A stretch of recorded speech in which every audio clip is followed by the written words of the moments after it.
I am real glad to see you folks. I've been wandering in the far country for a long time, and I'm just delighted to come back and work with Steve, first of all. I love him very much, and it was just fabulous to hear him lecture this morning again.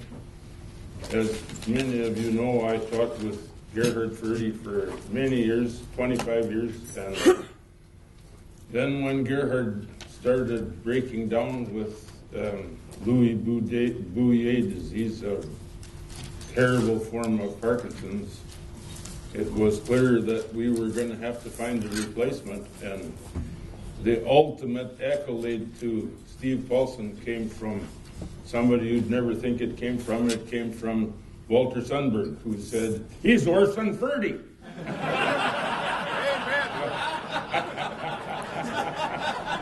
I thought it doesn't get better than this.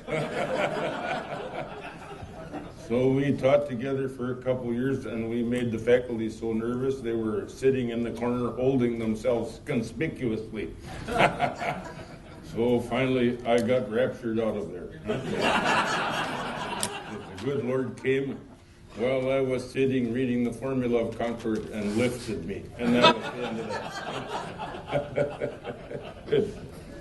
So it's just delightful to work with Steve again. He is so gifted with the Lutheran vocabulary that I just sit and give thanks. So it's great. And then many of you are former students, and lots of you have been friends for years and years and years. So I see people that I remember with profound joy, and it's just a delight, huh? Like coming out of the far country where I've been feeding with liturgical experts and finally being brought home, huh? With real sinners who aren't ashamed of the fact. So I'm also glad to do this because of the topics that you've given me. I have to say I thought a little bit about why I was being asked to lecture on fighting sin. So I generally subscribe to the theory that the best way to conquer temptation is to yield to it. So I wondered how I was fit for that topic. I've spent more time thinking about that, in fact, than the other. But I'm glad to talk about vocation and the Lutheran doctrine of marriage, which comes from right out of the center of the Lutheran witness. It's got nothing to do with justification, of course, but when, as Steve said this morning, when Christ gives you your head back, you start using your eyes, and you start discovering that you've got a neighbor who's pretty nice, huh? Attractive in whatever form, and marriage comes right in there. My old teacher, Gustav Wingren, used to say, when Jesus called people, when Jesus healed people, the first thing he said to them was, "Don't talk about this, go home." That's the hardest place to go. And that's where Christ calls us, into families, into marriages, making us useful to the creation. And so that's what we're going to talk about this first time. We're going to talk about marriage and Luther's understanding of it. Of course, as you know, marriage is under sustained and vitriolic attack by our culture. First of all, it's reduced to mere attraction, and sexuality getting abstracted from the family and from marital life is treated as an end in itself, and then the spouse is treating accordingly as in a kind of consumer mentality. I one time was counseling a couple, and the woman said to me, "He's just not fulfilling." I said, "What the hell do you expect?" I mean, you married a man and you expect to be fulfilled? I mean, What chance do you have? What chance does he have? Good night. You know, you put sinners belly to belly for a lifetime, and you're taking your chances, that's for sure. So, the culture is mangled marriage and mangled mating, mangled everything, so that, now our sexual identity in the end becomes an alternative. So that those who are in transition to a new gender, men on their way to becoming women, speak resentfully of women as uterus bearers. They're a special class of women that God created. They're uterus bearers, and those guys who pick it up as an alternative resent them for their imperialism. I mean, if that isn't screwed up, you never saw it in your whole life. Right? I mean, that's about as bad as it gets. So, we've got all this monkey business going on about marriage and sexual identities and all the rest of it. So, what we're going to do is go back to the original Lutheran vocabulary, like Steve did this morning. And we're going to look for a long and lingering look at two particular words. The first is the word estate. Steve used it in a couple of different connections this morning, and we're just going to pull that word out of the Lutheran understanding of marriage, and we're going to look closely at it. That's our first job. And then secondly, there's a word that's closely related. Steve also used this word. They go together. That is the word vocation. Marriage in the Lutheran heritage is an estate, and it is a vocation to which we're called. And we'll talk about the larger connection in the course of it. But we'll begin with these two words, and we'll work on them. I have to tell you that I was just thrilled with the way Steve was answering your questions. I'm not going to be able to do that this afternoon. I've got a class waiting for me online at 5 o'clock, so I'm going to have to get my little tail home. You can tell the difference now. It used to be behind me, and now it's moved around to the front. My wife has got me in suspenders, so I keep my pants up. I think it's a good idea, generally, but I have a little trouble with these matters. Anyway, I'm going to get back and teach my class online at 5 o'clock, and I'll see you in the morning, and if you got more questions, why Steve and I'll be together then. I imagine we might play a little bit, just for old time's sake, and have some fun. First of all, marriage is an estate ordained by God. Now, when I first started out in the ministry, it was 1971, and I performed a lot of weddings, like most of us do, and they were all out of the service book and hymnal, which I refer to as the last Lutheran hymn book in American Lutheranism. It was actually done by Lutherans for Lutherans, and so it came right out of the tradition. And when you used the service book and hymnal, you became familiar with the word estate, because that word was repeatedly referred to in speaking of marriage. Marriage is that's the first announcement in the service. Marriage is an estate ordained by God. There's a second reference and a third to the estate of marriage. So I got interested in this, and I compared it with the the LBW to see what happened to it there, and the word estate disappeared altogether. Here's a precious word out of our tradition that was just lifted out and thrown away. And I don't have the guts to look at it in the next one. the ELW, I think that's called. I mean, I suppose monkeys would work in that one. We'll have to see. But we've got this word estate, which has been precious to us. Now, Luther's actual German is the word Stand, S-T-A-N-D, as in the English word stand. And it's a dickens of a word to translate.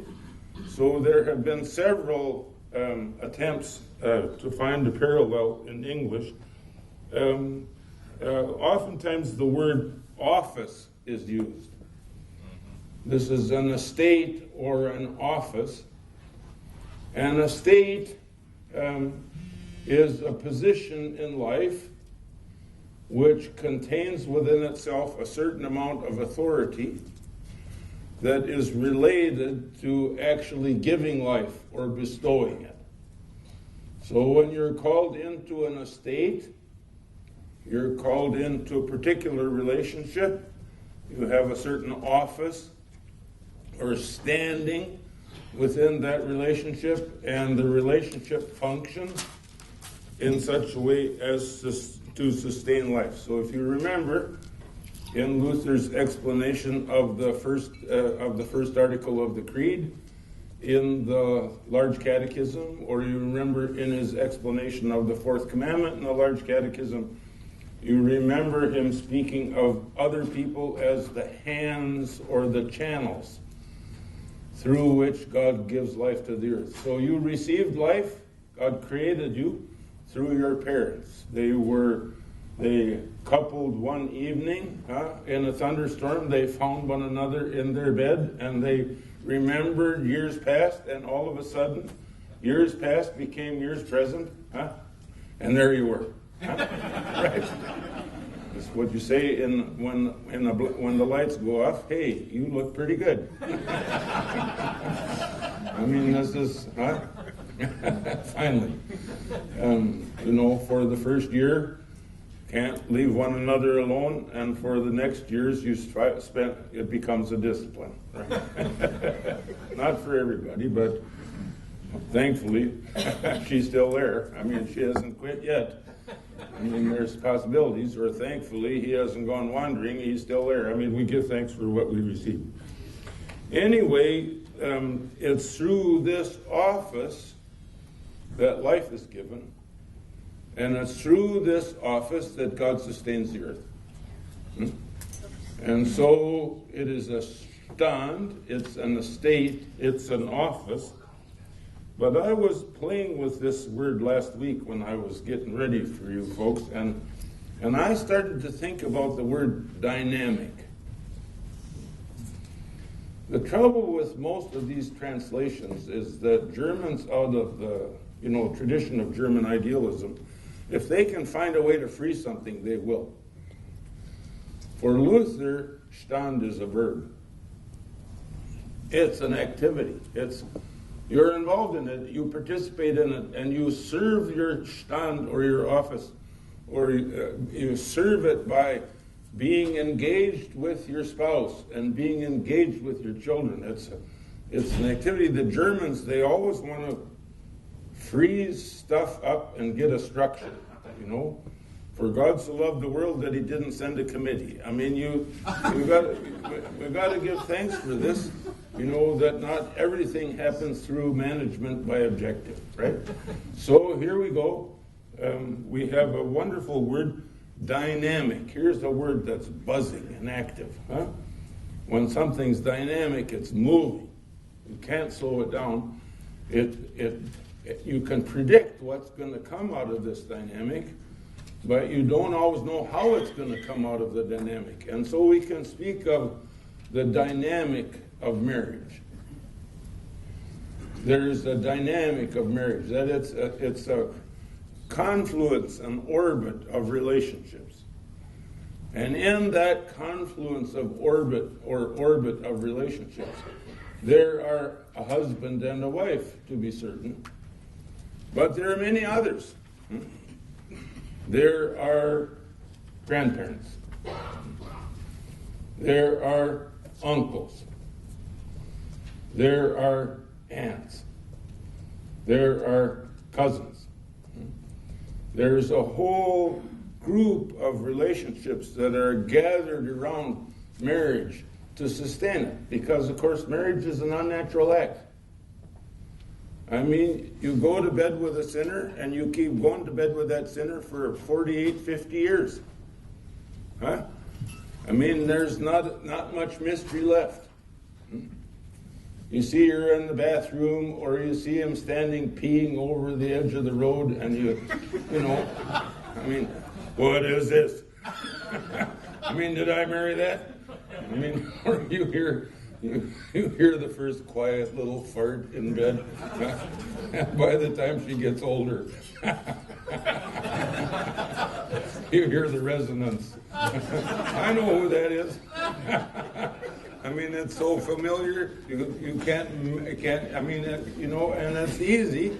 The most natural thing is to despise. You feel contempt, not that again. Oh, crap. I mean, doggone it.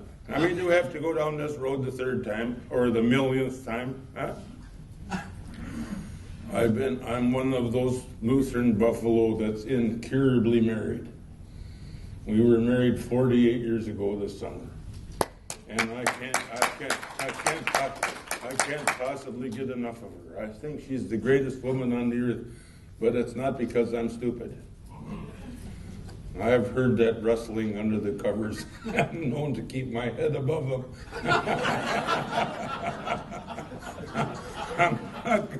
I'm not going to risk asphyxiation.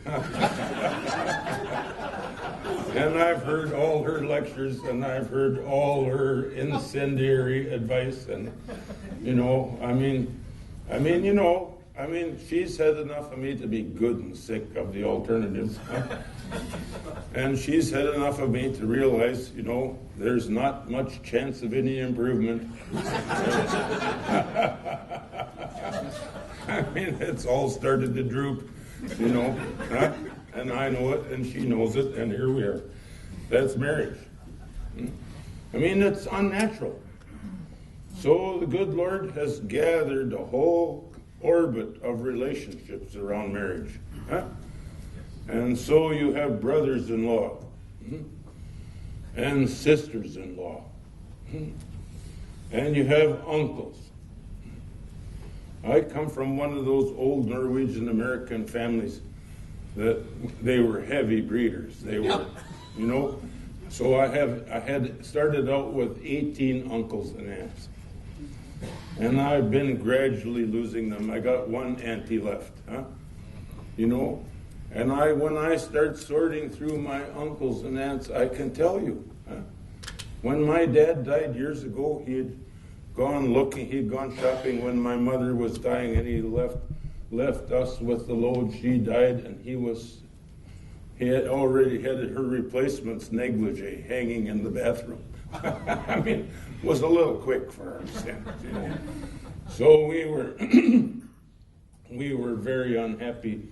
Of course, you lose your mother. We were, my brother and I and our sisters, we were very unhappy, and we came to the funeral, and my wicked left-handed stepmother, as I refer to her, had made arrangements for her family to march in with my dad, and us, his biological children, we were 4 rows back. And so we were behind. But my uncles and my aunties saw what was happening, and they went and sat in the row ahead of us and behind us.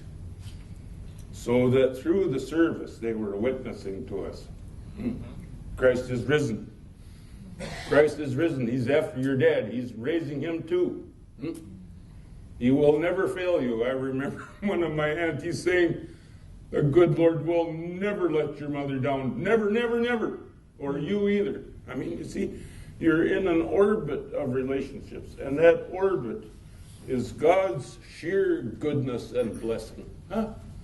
So that when you enter marriage, you never enter alone. You enter in a confluence. Yes. You enter with neighbors who love you, who know you well enough to know. where your secrets are hid, and know you well enough to know what you despise in yourself, and know you well enough to know that your self-image could use a little improvement. Huh? I mean, they know all of that, and they're still there. They're still there. Huh? They're not going to say, boy, you could keg and make it. Huh? I mean, get serious. Huh? I had an uncle like that, you see. You ever realize what a disappointment you are? I mean, there's a real uncle. Just fabulous. Well, he was so full of love that you know how that Norwegian kind of way of talking down to talk up. Yeah. It was just perfect, you know. He did that better than anybody.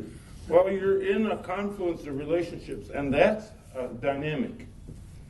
Because that dynamic is always tuning you up. See? It's working in you. It's working on you so that to live in a state is not to enter something that's frozen. It's to enter a confluence of relationships that's buoying you up and sustaining you. Some of those relationships are with friends. Some of them are with uncles and aunts. Some of them are with cousins. We got 6 grandchildren now, and we're expecting one more this spring. And is it ever fun to watch the relationships forming up between cousins in our family? And to see their joy and delight in one another and how they play together and look for one another. We got a favorite, of course. I can say that here. I'd never say it any place close to home, but I've got a little granddaughter named Alida who's 4. She comes striding into the house on Wednesdays when she stays with us and says, "Give me some herring, Bampa." I mean, man alive, my heart just goes soft as butter. And I saved the best herring for her, and she sits, shovels it in. "I love herring, Bampa. Give me some more." I have a friend in Oslo who's a pediatrician, and I told her about this. She said, "That's child abuse." Feeding herring to baby or to children that early is a child abuse. I said, I can't help it. It's just great. But you see those relationships forming, and you see the friendship that just bubbles out. Yes. Their joy in one another, their delight in one another. My cousins. Huh? So here's this confluence of relationships showing in all kinds of small and large ways that are sustaining. I haven't even started talking about grandparents. You know, I mean, you just can't overestimate what grandparents do for grandchildren. So you're in a whole orbit, a whole web of relationship, and so you're entering an estate. Sometimes after 48 years, I look at my wife, who's still gorgeous. You know, I'm married up. I used to bring some students to the house, and they'd say to me, "Your wife is good looking." As though it were a major surprise. Of course it was. And it is. She's fabulous, you know. So, you know, I look at her and I think about all I got that I wasn't aware of. Huh? I mean, everything that's at work in her that I didn't see. I mean, I saw the beauty, I saw the package, I admired the package. I dreamed of the package. And some of the dreams were not necessarily very polite either. But in the package, there was a lot more than I knew. Huh? The tenderness and the joy and just to watch her with her grandkids. I mean, you fall in love all over again. You say, "Holy smokes, what is this?" I mean, it's just miraculous. Well, this is what God does when He establishes an estate, knowing that we're sinners, knowing that we haven't got half a chance on our own, knowing that we'd be lost if He ever looked away. He sticks us into a confluence of relationships. He sticks us into an estate, and that estate has 2 purposes. One, it provides life for the earth. God did not hang this sexual equipment on each of us for entertainment. This is not what you do when you haven't got any other alternative. The crotch is not a personal entertainment center. I mean, God gave us our sexual characteristics for the earth and for our neighbors, for our families.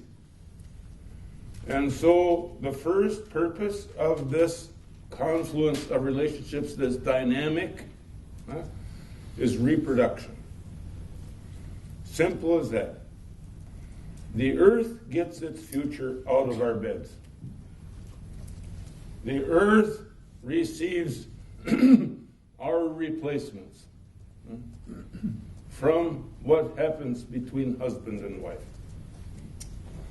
The earth depends on our reproductive characteristics to give it a future. And so God ordains this holy estate of marriage for reproduction. Generally, he can rescue a kid conceived in the back seat, no question about it. And he can make a miracle out of somebody who had no future at all. But generally, he wants to improve the chances. So he brings mother and father together, and he brings reproduction into this orbit of relationships so that when mommy and daddy are sick and tired of the kids, there's a grandpa or a grandma nearby who can't see anything but good in those bastards.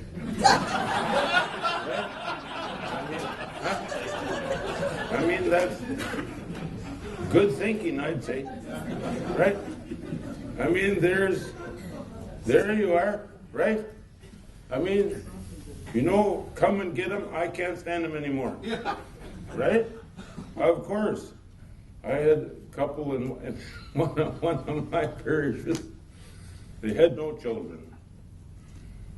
I mean, this is a mystery of life, I mean, childlessness, it's one of the most painful things on the earth.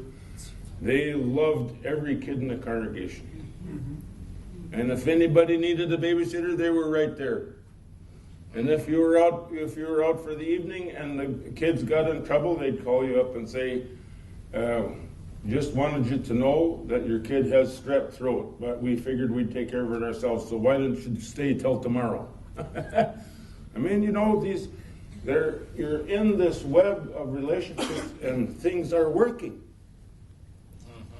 There's support, there's encouragement, there's blessing. And so God orders reproduction in this context so that when you can't love your kids, there's somebody that can. And when you're so angry you'd like to take a limb, there's somebody close by that you know that you fear seeing and hearing of it. I mean, there are people sponsoring you, they're enclosing you, and so reproduction can happen.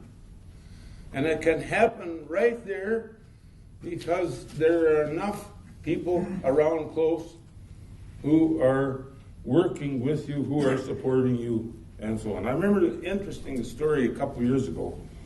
I got to have my watch because I'm not paying attention.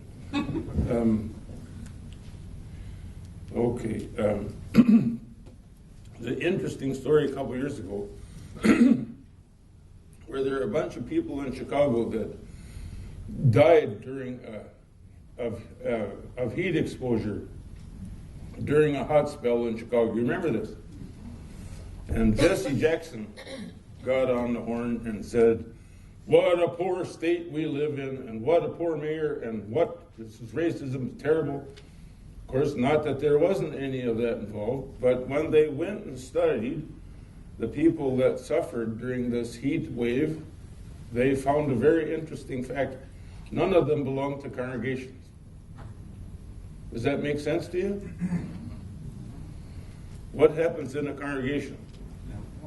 The body takes care of the body. The body takes care of the body. See? So you get a heat wave and somebody calls you up and says, have you got air conditioning? No, I haven't got it. Let's go to the movies. And you go sit in the movie and watch it twice just for the sake of being cool. Huh? You got a neighbor, right? Or somebody brings the fan to church and says, who hasn't got one? Huh? And the fan goes home, right? Or somebody comes by and says, I got an air-conditioned car, let's go for a ride. I mean, you see the congregation as the body's taking care of the body, the community is sustaining. It's the same with the kids. So this is the first thing of marriage. It's reproductive, but that reproductive character happens in the dynamic of relationships that are sustaining to it. Huh? Now, secondly, this is a Lutheran addition. In Catholicism, the purpose of marriage is reproduction. Yeah, make more Catholics, right? Every sperm is sacred. You don't want to waste one, right? I mean, shot in the dark. I mean, you're taking your chances, right? So everything's measured, right? But among the Lutherans, there's another purpose. Companionship. That is, in this dynamic of relationships, in this confluence, this webbing of relationships, there's something very important that happens. That is, you grow closer and closer and closer. It doesn't always happen. But if marriage is being marriage, you know all this bunk about falling in love. I mean, that's for the movies. Most people don't fall in love till they've had one kid. I mean, you fall in love after you've been hanging around together so long that you don't have any alternatives left. Right? I mean, this is among sinners, what do you hope for? Well, it would be nice if we all got raptured and had no alternative. It doesn't work that way. I talked to one of my sons on his wedding day and I said, well, are you happy? He said, I think I could have done better.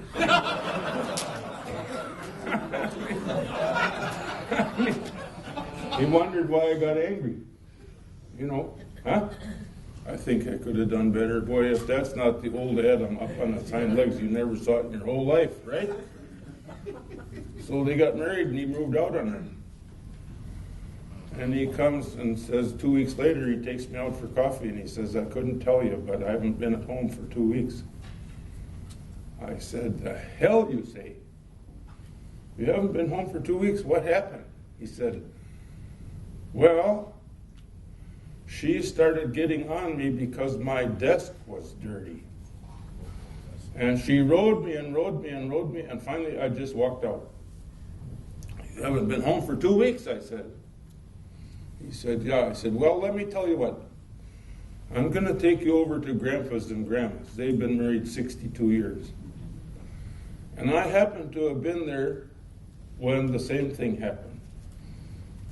Grandma was writing Grandpa about his desk. And they got into a knockdown, drag-out fight. After 62 years, they had enough on one another so that they could have fought till tomorrow and not run out. And I watched them settle up. So I said, I'm going to ask you a favor. I'm going to ask Grandpa and Grandma to tell you the story of the desk. So my son and his wife went over to Grandpa and Grandma's, and I said, why don't you tell my son and daughter-in-law what happened with the desk? Grandma started, that desk is always filthy. And Grandpa said, she can't shut up about it. And it went from small shots to nuclear war in 3 sentences. Just bang, like that. And they sat and fought right in front of the 2 kids. And my son looks over to me and I said, I see what you mean. Fabulous. Huh? I mean, I can remember my grandpa and grandma fought all their lives. You'd hear them fighting downstairs, and then you'd go downstairs and you knew you didn't dare to look on top of the refrigerator because for some strange reason there'd be a condom up there. Used. Hadn't gotten a chance to take it to the outhouse yet. Huh?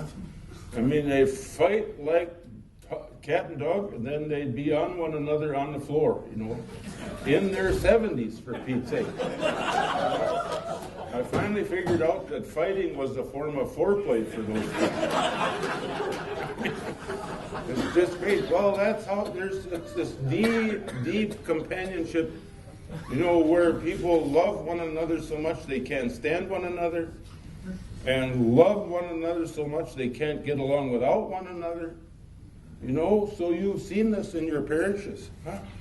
Well, of course you have. You've buried people like that, right? I mean, I love that more than just about anything about being a pastor. Is going and caring for people in a long marriage when it's ending. And you'll watch the one who is dying ministering to the one who's going to survive to make sure she'll be okay, or to make sure he'll be standing. Huh? I mean, it's just gorgeous. This is the deepest companionship in human life. In fact, when Luther speaks of this is what he says. I just love this. I just think this is fabulous. This is what he says. Your spouse becomes God's face to you. Your spouse becomes God's face to you. Through your spouse, you receive God's gifts and benefits. Huh? She preaches. Huh? She sings. Huh? She blesses. Huh? She speaks the word. She encourages. Huh? And I do the same for her. Huh? We have lost 3 out of 4 parents together. And so we have been through it. Thank goodness all of our kids have made it thus far. God be thanked, huh? But we've had to stand together through one crazy thing after another. And as soon as trouble comes, I start looking for her. Because I know that we two are one. And she is God's voice. God's face.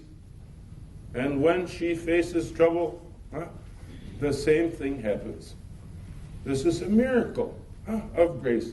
She still comes to me and wants to hear and wants to be encouraged. I mean, this is the true companionship that is shaped in the flesh. I mean, it's shaped in the sexual belonging. That's true, of course. And that's not to be dismissed as insignificant. That's just essential to it. But at the same time, there's that and so much more. It's like grace redolent, spilling over. I mean, it's grace, blessing. And so you come to trouble, you come to difficulty. You know you're not going into it alone. She's right beside you. You're not going into it alone. He's right there. And so the companionship of marriage is one of the deepest things. Now, this is not to say, I hope you never hear me say, I don't want to say by any means that the unmarried do not participate in this blessing. This kind of companionship is available in friendship as well. It's important that the sexual relationship be divorced from friendship. Once friendship and sexual relations get confused, it's very difficult to extricate the people that have been involved. But there are these deep and profound friendships where there is such profound sharing and deep and tender love that you can't imagine limits to it. You've seen that. You see it in congregational life, where where there are these long-term friendships, where they have extended over the years. There are common memories and common delights and shared joys and shared complaints. I mean, I have an old friend with whom I went to baseball games as a child. And when we talk baseball, we talk innings in 1954. Huh? I mean, he's as bad as I am. You know, I'm an historian. I can't forget. I would love to. But when he starts into the third inning between the Braves and the Indians in 1954, I'm right behind him. You know who was like that? Quanbeck. Warren Quanbeck. I never knew anybody that knew baseball better than Quanbeck. It was just phenomenal. And when he found out I was a Milwaukee Braves fan, he started down the lineup with the batting averages. And I got him on one. I said, did you know that Andy Pafko was a Lutheran? He said, how do you find that out? I mean, it's just fabulous. Well, friendship is like that. You know, too, there is this deep and profound sharing that comes in friendship. So God makes this companionship available to us all. Some get called into the estate of marriage. Now with that, secondly, we better, before I just go wandering here, no, jeepers. Secondly, marriage is a vocation. It's a vocation. Now, Gustav Ingren points out that every one of the estates includes something within it that predisposes those in the estate to the fulfillment of it. So, what happens? You start thinking about marriage and you get attracted to a particular person for who knows what reason. But she looks pretty good, or he's not bad. At least you can say that. He's not that bad. I mean, could be worse. Huh? The ultimate Norwegian accolade. Huh? Well, she looks pretty good even for all the wear and tear. Huh? You know, I mean, there you go. So there's something that predisposes the relationship. When we talk about ministry, we say there's an internal disposition. Something in you starts thinking, you know, she might not be so bad. You know, maybe I could take a chance on this. I mean, courtship, of course, is the most ridiculous thing that ever happens in life. I mean, all awkward and ungainly, huh? To people barely out of their teens, the hormones have barely settled, and awkwardly in this ritual dance, they're proceeding towards one another. I mean, it's crazy. So you, as pastors, you watch this happen. You know, it's nuts. So then, here now, I start thinking, maybe I should take her out. That's what I did. Almost 52 years ago, I said, well, she's going to Europe for the spring. I don't have to worry about anything. Maybe we could go to the movie. I did have to worry about something. I mean, there you go. I mean, you know, that's how courtship works. There's an internal disposition, and that internal disposition becomes a calling. That internal disposition becomes a calling, in which you call one another. It's greater than attraction. This is why marriage works better almost in societies where parents assign their children whom they're going to marry. I mean, here we got all this ridiculous bunk that they make movies about. Falling in love and playing with make-believe. All the rest of it, that's just foolishness. Of course there's love in marriage, but it doesn't necessarily all come in the package right at the beginning. It develops, it grows. Huh? You start realizing. You start realizing who that is and all that is in the other. And that starts to move and to shape. And then you have a calling. Not because of the attraction, but because she's beckoning, because he's beckoning, there's promise. What is the internal disposition is confirmed by a word. An outward word, exactly an outward word. External. When I proposed to my wife, I did not give her alternatives. I didn't ask her the question until I was sure that I knew the answer. And when I asked the question and she said yes, my whole world opened. That's how it works. You know, not because courtship has been so beautiful. That courtship can be profoundly disappointing. And there are lots of walking wounded who have barely survived this ridiculous situation of being so completely exposed and having no protection, literally falling without a parachute. I mean, you get caught. But there you go. See, you move from internal disposition to an external word, and then there's a promise made.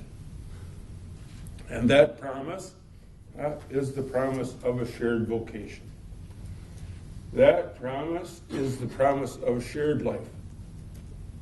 It is the promise of being wed. And so we creatures, death-bound, captive to the power of death, we creatures turn to one another and say often enough in the midst of tears, I take you to be my lawfully wedded wife, my husband. I still remember hearing that from my wife. I remember thinking to myself, this can't possibly be true. I'm dreaming. This is nuts. Why would she ever do that? It's pure grace. About as close as you get to it in this life. So there's the first. You are called to one another. And in the course of your calling, you begin sharing decisions. How many children? What are we going to do? I married a French major from Concordia, thankfully before they destroyed the whole damn department. I mean, Paul Derby wasn't satisfied to destroy Luther Seminary. He had to go to work on Concordia too, turning it into Moorhead State. I mean, a technical school. I mean, come on. Give me a break, huh? So we got, you start making decisions. You start thinking together about vocations. She was a French teacher. She became a lawyer. Huh?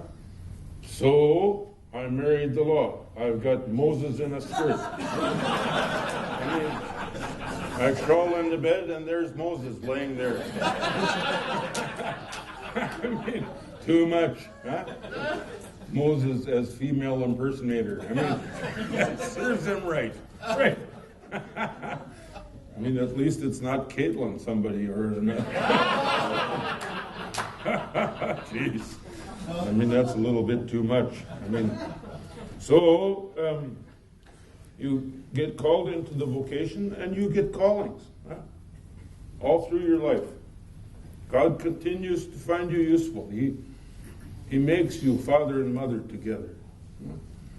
He finds you of service. We had the law and the gospel between us, huh? So, I mean, we had to distinguish. I mean, daily.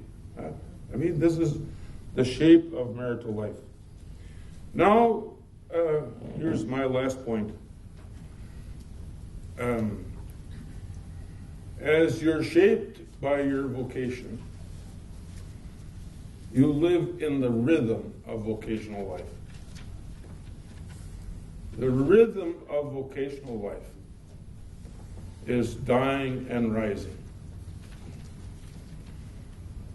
As the old Lutheran, the old service book and hymnal used to say, in its quiet realism, though by reason of sin many a cross is laid thereon. There is no vocation without a cross. When you enter the vocation of marriage, you die there. You die there. You die each day. You die in the sheer otherness of the person to whom you're married. There is an irreducible difference, an irreducible tension between Adam and Eve that rides through marriage life. Huh? Crucified. You're put to death all the day long with Christ Jesus. And when you have kids, good luck. Huh? First of all, there are the diapers, which in the case of my 3 boys were magnificent. I mean, Hall of Fame diapers. I remember once driving across southern Oregon with our oldest son. Just when we entered Nevada, he blew up. And he was sitting on my lap when it happened.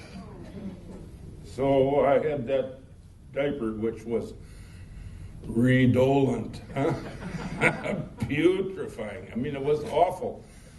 And we pulled into Nevada, and I flipped it out the window, and I said, "Here's to you, Nevada. You have found your true destiny." When you grow up in North Dakota, it's nice to have a state like that you can really despise. Lots of fun. So you start raising kids, and what happens? You get crucified. All the day long, right? Of course. All the night long. Exactly. Oh, I remember. Oh, I always was thankful that she nursed. I thought it was fabulous. And I'd hear her get up and bring the kid to bed, or she'd sit in there and nurse, and I'd say, "Thank goodness." And then after a little while, the baby would start to cry, and I'd feel those 2 cold feet right in the middle of my back. And in her tender voice, she'd say, "Get your ass out of bed. It's your turn." But. I mean, you die there, right? Of course, and the older the kids get, the more they know what you're trying to hide. And the more vulnerable you become. Huh?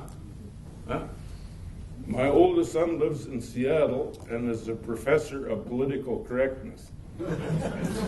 He teaches Scandinavian languages, but what he really likes is electronic surveillance. He likes to keep track of me, and then he likes to make lists of my faux pas. This will be one of them, I know.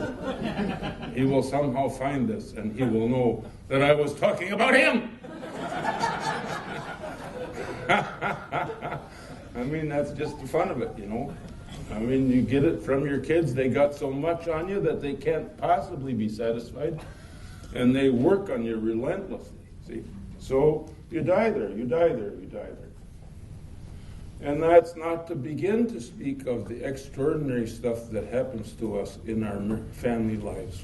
Lost children, lost spouses. I remember a dear friend who lost his wife after 63 years of marriage. He couldn't sleep. I said to him, "What's going on?" He says, "I come home and I crawl into bed and I put my feet down and I start looking for her legs. And I can't find them. Then I start to cry. And I cry the night through." He said, "She's gone. She's gone." Well, you know that loss. One of my dearest friends just lost his wife Saturday morning. And he is just in an agony. Holding her death in true faith, but longing for her every moment. Well, you die there. You get crucified there. I mean, to live under the sign of the cross is to die with Christ Jesus. About as good a place where you can find that death is in a family. Japers. Never ends. Never ends, but what? With the death, there's always a resurrection. If it was anybody else, the good Lord would say, "Tough luck, see you later." But when it's Christ Jesus, what do you hear? "Come forth." "Yeah, but he stinks." "Come forth." come forth. Huh? What do you hear? He calls us out of under the sign of the cross. He calls us under the sign of the cross, and under the sign of the cross, what? We hear the resurrection. We not only hear the resurrection, we have a foretaste of things to come. He is reaching out of the future into the present to pull us. And he does that in families. To stand. I remember when my brother and I, who abandoned me and moved to Arizona. I don't think I'll forgive it, actually. I mean, what he deserves is Sun Prairie, what do they call it? Sun City. Sun City West. What he deserves is all those people going to bed at 7:30 and having to sit there and watch television by himself. He'll get it. Anyway, I remember once when my brother and I went to Tioga to see an old auntie that was dying. She was senile as a goat. I mean, she had no sense whatsoever. But my brother and I were both convinced that if we talked to her enough, we could call her out of that and have some fun. And so we sat one on each side of the wheelchair, and we started telling her stories about our family and rejoicing in her. And we were both in tears. We were both rejoicing in what that woman had been. She couldn't hear a thing. We looked up, and the whole staff of the nursing home was standing around weeping with us. You know, it's just that. That's a family. That's the resurrection. The joy of belonging to one another as Christ belongs to us. In the depths of human life. Bearing the cross under the sign of the resurrection. Can you beat that? No. Nothing better in the whole world. Okay. That's enough of that. What are we going to do? Do you want questions? I want answers. By the dozen. Questions? How much time do we have, Randy? You're on again in about 15 minutes. Okay. Let's take a break. Paul, and then come back to you. Okay, good.